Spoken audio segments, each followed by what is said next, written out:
Hi there everyone, this is Rick from Studio Spades, and today I'm going to show you a video on the new Gobo Tool, which I just released. It's available on Blender Market / Superhive right now, and yeah, it'll be available on other places as well, such as my own website.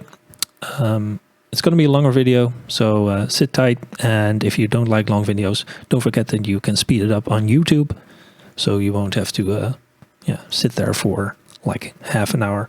All right, so I'm gonna add it to a scene and add it to this scene and add it to a collection. For now, it's not necessary, but I like to keep things organized, and I'm just gonna center both things out as you not only get a light, but it's also by default tracked to a target, which we can move around.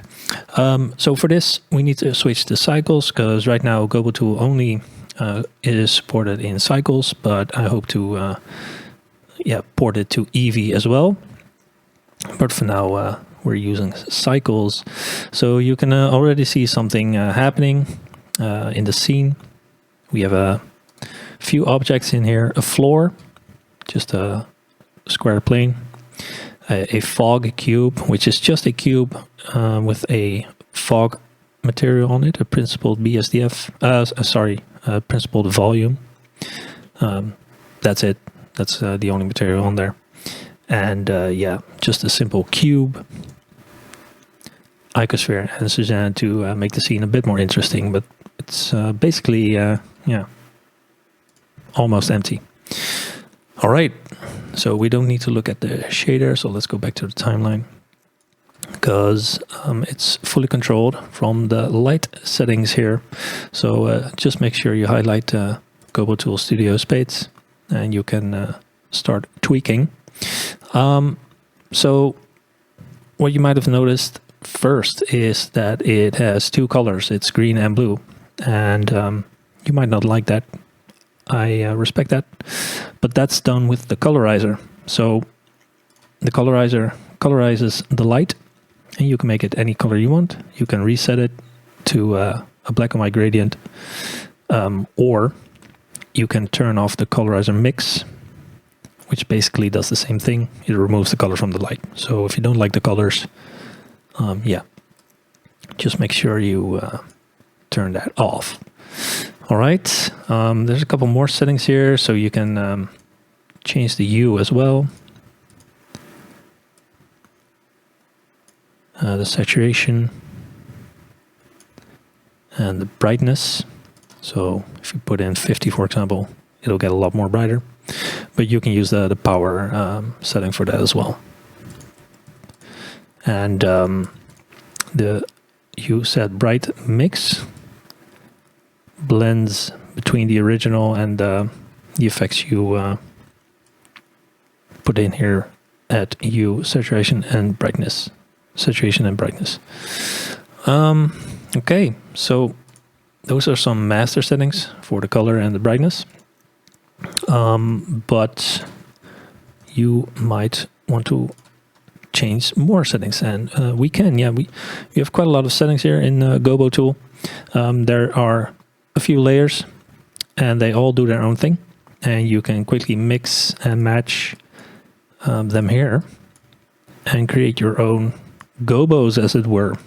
So we have a main, which is just a normal light, nothing more than that. So right now it doesn't have a lot of settings. You can just slide it on or off. But the beauty of Gobo Tool is the other layers.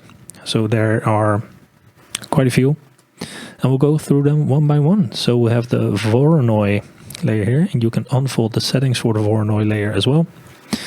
And this reveals even more settings and the clamp settings. So clamp settings basically allows you to clamp whatever effects or settings you are enabling or switching up here in the Voronoi noise setting, because this layer is called Voronoi because it uses a Voronoi noise. Big surprise. So yeah, lots of settings we can tweak here. So let's dive in. We can clamp the light or the noise So it'll become more, let me just up the power here. So it'll become more, contrasty. You can see some harsh edges get introduced here. You can even flip the color ramp, of course, to get the inverse effect. But this is a nice way to add way more contrast to the light. And let me just turn off the color for now. So we'll get an uncolored look at the layers of the lights. So Voronoi, you can unfold the Voronoi texture here as well, and dive into the types of noises we have. You have the Euclidean, Manhattan, Minkowski, all those types that are in the Voronoi texture by default. You can select them here. Change the scale, and really personalize the look. Introduce some detail and roughness to get even crazier looks. And all layers are driven by the scene time. So when you press play, they will animate by default. And this is something you can turn off by either checking the phase multiplier, which changes the phase. So let's put that to 0. Now we'll see it stop moving. And the phase is actually the W value, which is in some noises or noise textures. Basically allows you to change the seed of the noise over time. And another way to create movement is to move the location of the noise or the rotation, which can also be done. In some layers it's enabled by default, and some it's not. So right now when we press play, nothing is moving. But if we go to the rotation multiplier and fill in 0.1, for example, everything is moving again. So what's happening? By default, if you fill in some value in the location multiplier, the noise will be traveling from the z-axis up to z down. So Z plus to Z minus. That's what happens by default if you put in a positive value in the location multiplier. So if you set the value to real low, so 0.01 for example, it'll move real slowly from up to down.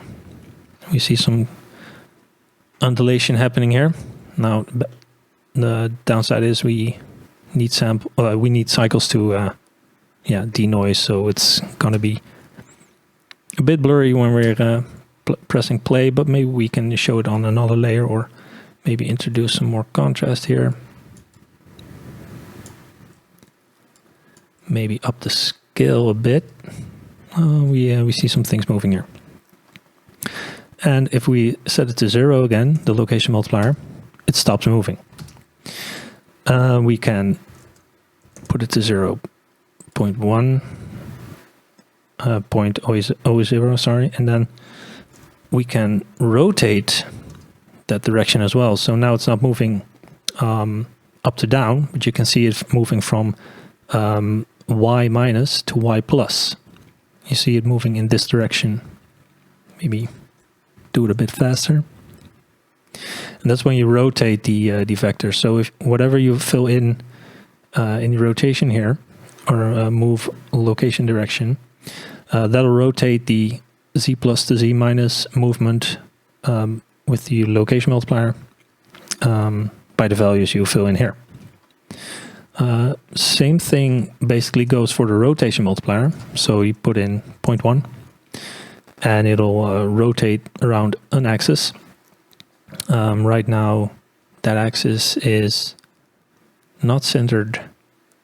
So let's go to UV, put in 1. And this way the light should rotate around its own axis. It's probably hard to see with this type of noise. But that's what the rotation multiplier does. It rotates it instead of moving the vector. Yeah, we can change the scale here as well. Uniform scale, pretty handy. And yeah, the phase multiplier, like I said, it also makes the noise move, but it makes the seed change. So that's what the phase multiplier does.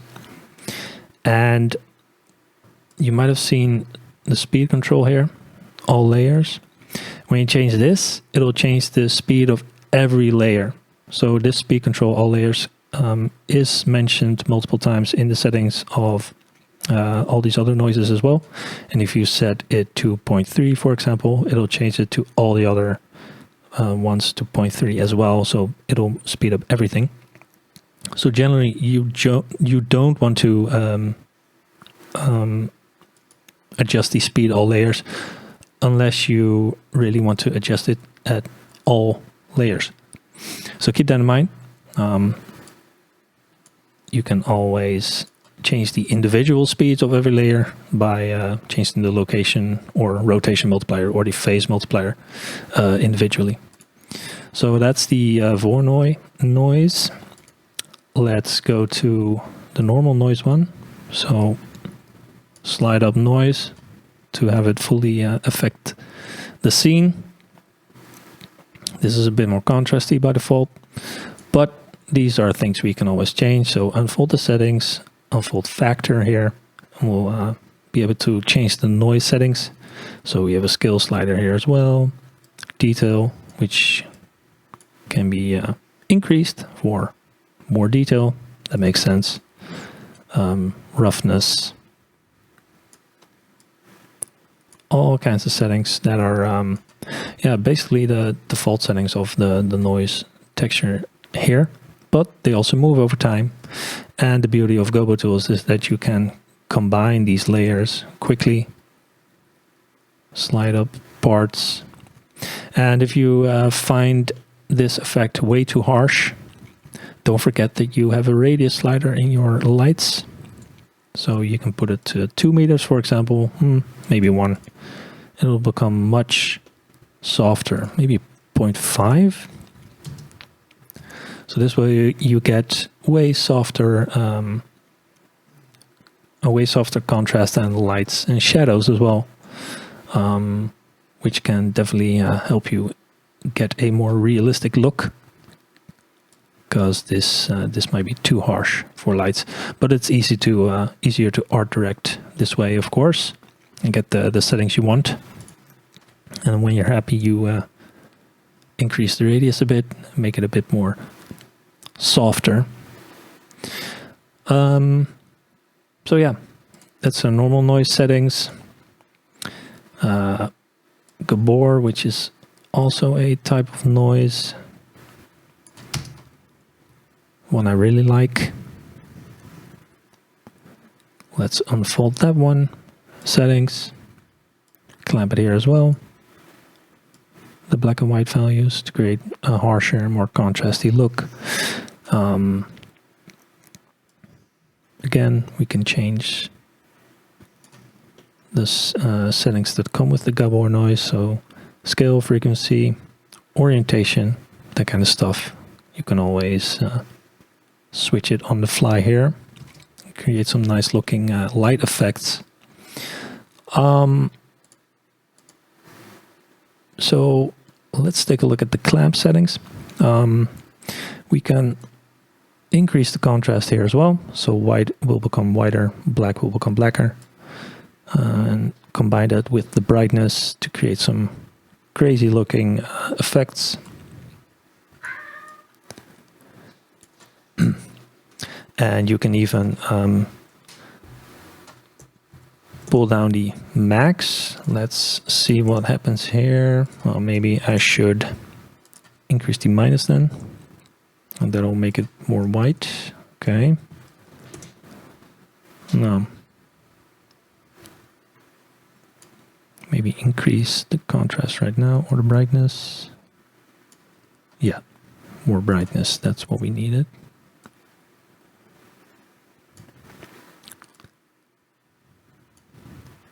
You can really dial in the settings, create some crazy looks, some harsh lights this way. Pretty cool. Or not. It all depends on what you like, of course, but I think it's pretty cool to do it like this. Oh, that's pretty fast moving, as you can see. So let's go into Gobo and see why it's so fast. Might be the scale. So if you increase the scale, it also speeds up. So that way, we know that we probably have to slow some things down here. We see that by default, the location multiplier has a value. Let's put it to 0. Yeah, then it stops moving. So it was at 0.5, so 0.05. So let's put it to 0.01. Seems to be slower, which I like.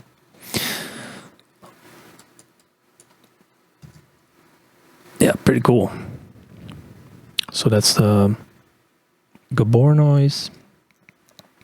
And we also have a wave layer, which uses the wave texture. Seems like it's not turning off. Maybe we need to reset those clamp settings. Okay, that's something for the next update. I'll look into that. Wave uses the wave texture. Same thing. They all move. And you can always, of course, tweak those settings. Maybe invert it, so flip the color ramp. Then the whites will become black and the blacks will become white. Open the texture. Set it to rings. Switch the direction. Lots of stuff here. Triangles maybe, so the wave will become harsher, like when you use a saw wave, for example. And the sine wave is a lot softer. Distortion. Detail. All kinds of stuff you can experiment with and really create your own lighting setups. Pretty cool. Let's see what this does. Nice. And let's give it a bit of color now, because why not? Oh, maybe some red.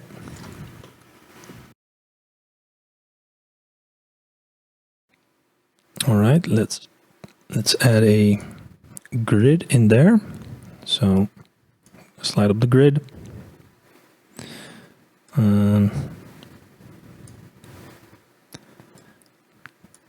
So the grid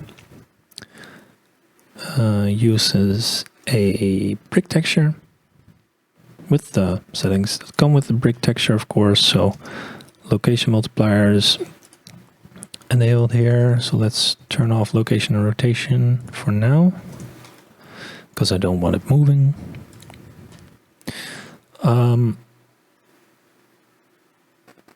So the brick texture, let me just fold this in. Yeah, uses a bias by default, so you can either show or hide basically all the bricks. You can change the color as well. So the mortar is white right now. So if we change that to a color and maybe those bricks as well.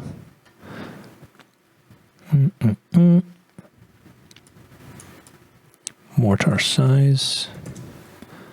We get some mortar in between the bricks. Something you can think about. You could, of course, turn off the bricks and get a more grid-like look. Pretty cool as well. Nice. 0.5 maybe. Yeah, pretty cool. Feel free to experiment with all these layers, of course. Maybe combine certain effects. Now, personally, merging something like grid, which looks quite inorganic, with organic looking layers like wave and Gabor, usually isn't always going to be give you the best results. But you know, it's an option. You could do it, but I prefer mixing the organic ones together and the inorganic ones, but that's just my preference. Okay, so yeah, that was grid. Checkers kind of looks like grid, but it's the checker texture. Pretty simple. And something to keep in mind, if your checkers doesn't look like this, but it looks like this with a weird circle in it, that's when you're using the wrong UVs. There's 2 UV options right now. If you slide it to 0, you get this. If you slide UV to 1, the checker will display normally. So yeah, if your lights aren't displaying or rotating correctly, try switching the UV up. Checker's quite simple, doesn't do that much, but you know, it's there. You have colors and a scale, and you can move it as well. So unfold vector, you get all the rotation, scale, and move location options as well. Next is magic. Doesn't do a lot as well, but looks pretty cool. This is the magic texture. You can change the depth and scale. And of course the clamp settings are here, so you can increase the contrast. Maybe do the scale a bit differently. That's super fast, which happens because we adjusted the scale. So for that, we'll oh, is that right? Yeah, that's the location multiplier again. So set it to 0.01 to get a slower look. You can see some nice light shafts here as well. Pretty cool. Don't forget, you can always switch to a point light as well.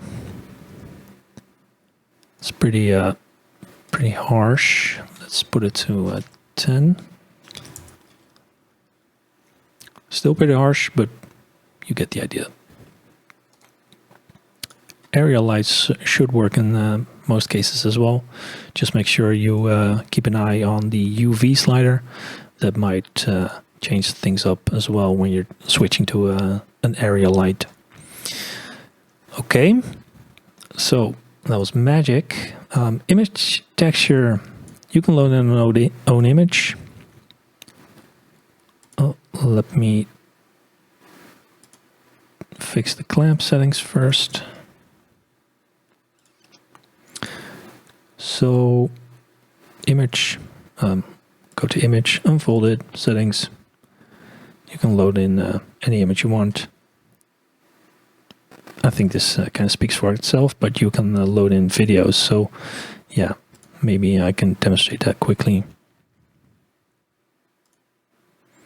I'll pick one from my Grayscale animated texture loops pack, which has a lot of videos. Oh, I don't think... Oh, we can set that here. So it's a bit slow, but you can see things moving here as well. That's the beauty of Gobo Tool. You can basically load in any image you want. Doesn't even need to be a video, but I'm using a video here, and use that as a Gobo as well. So yeah, truly a very versatile option for people that like to, I don't know, make cool lights.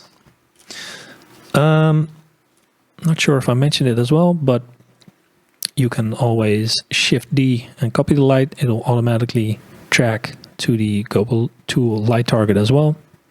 You can switch things up here, change to a point light maybe, I don't know. Do some radical different things with it. Maybe have that create harder shadows. Or maybe do give this one a color and the other one not. You know, you can really make it your own. But for now I'm gonna delete it. And just gonna check my notes here. Did I forget anything? I don't think so. That's basically the gist of it.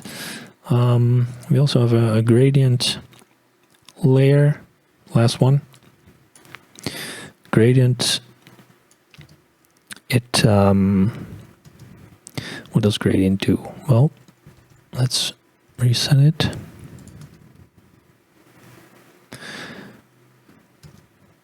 I'm not sure why my scene decided to start lagging real badly right now.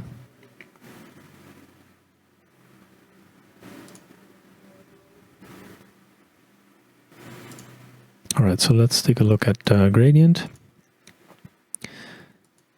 It basically mixes between two gradients. Now the other one isn't showing up because we're using the wrong UVs again for this one. So go into the vector, switch it back up. Now we can see the correct UVs for the gradient light, which basically it combines two half gradients, so we can see them slide in from the sides here. Boom.